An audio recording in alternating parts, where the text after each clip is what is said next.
Oke, sebelumnya saya buka ini diskusi ini. Assalamualaikum warahmatullahi wabarakatuh. Waalaikumsalam warahmatullahi wabarakatuh. Ya di sini kami dari mahasiswa kampus Amikom ini ajeng tanglet-tanglet soal wawasannya Pak Suro, nggih. Tentang perjalanan hidupnya nggih ngoten niku. Nah, niki jenengan saged perkenalan riyen nggih. Oke. Nama saya Sudarno. Ya, dipanggil Mbah Suro. Itu orang kami. Dipanggil Mbah Suro. Lahir 31 Mei 1968. Ya. Dan saya dari keluarga petani. Dan saya juga tidak dididik seorang ayah. Jadi saya cuma dididik seorang ibu. Saya 3 bersaudara. Dan alhamdulillah, jadi saya harus punya motivasi, harus menjadi kebanggaan orang tua. Itu. Profesinya jenengan Pak? Saya dari SMP sampai SMA, dan SMA itu perjalanan saya begitu rumit kalau di perjalanan.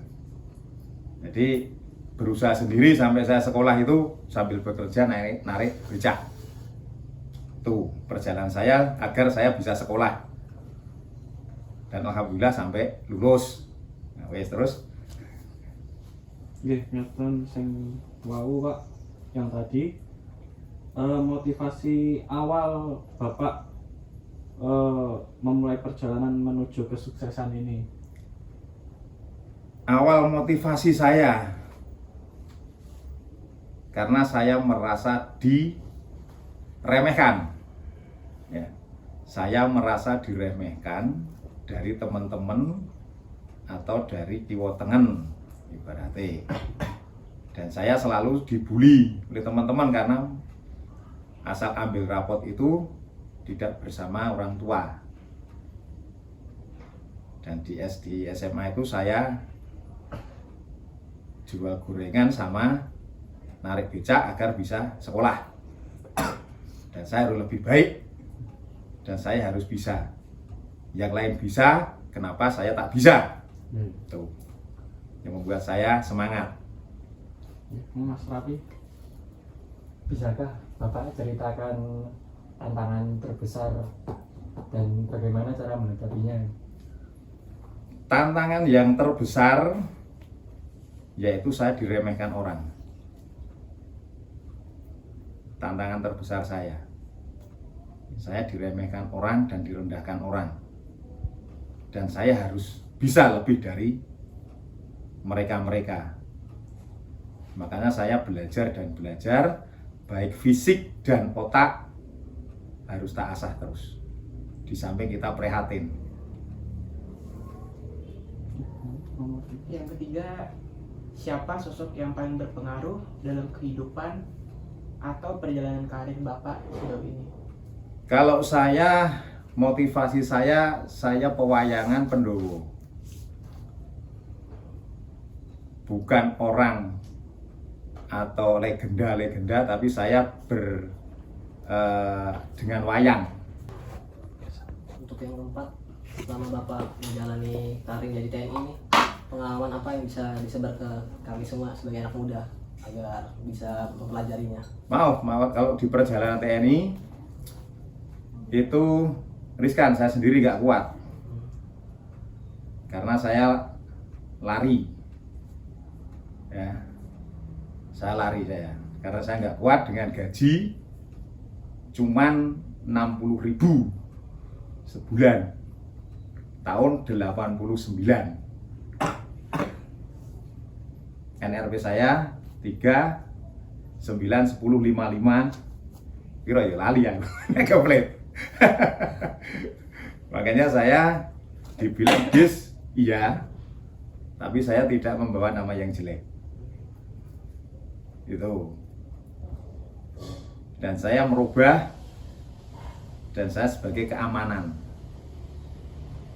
Saya membentuk suatu keamanan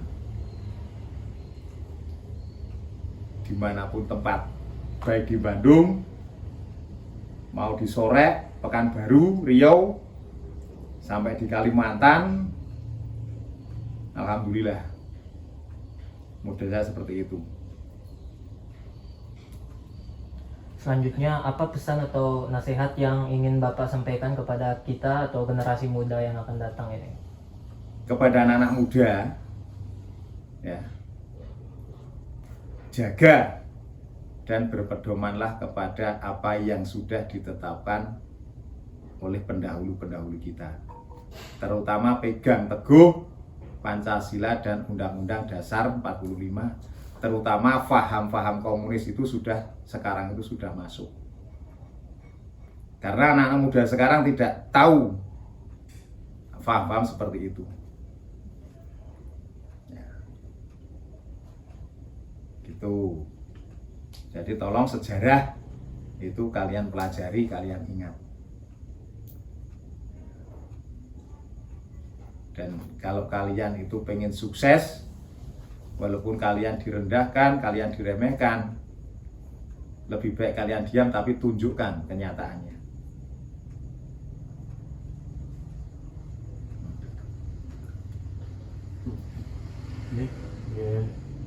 Ya, ini kemungkinan cukup untuk diskusi malam hari ini. Jadi terima kasih untuk Bapak Suro dan teman-teman di sini.